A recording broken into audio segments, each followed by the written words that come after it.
Samantala, price guide sa Noche Buena products inilabas na ng DTI ilang linggo bago ang Pasko.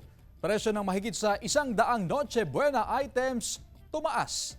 Kaugnay niyan may live report si CJ Turida. CJ?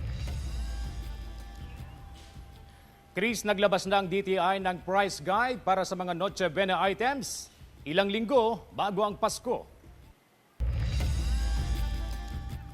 Naabutan namin na bumibili ng spaghetti sauce si Ginang Jocelyn sa isang supermarket sa Dagupan City. Araw-araw siyang gumagawa ng spaghetti na kanyang ibinibenta. Tinitignan ko kung may mas mababa.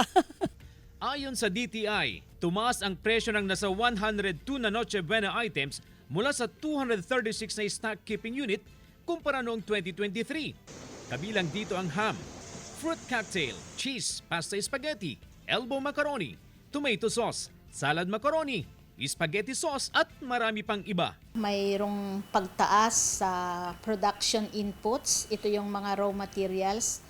Then, tumaas din ang presyo ng mga raw materials for the packaging ng mga produkto.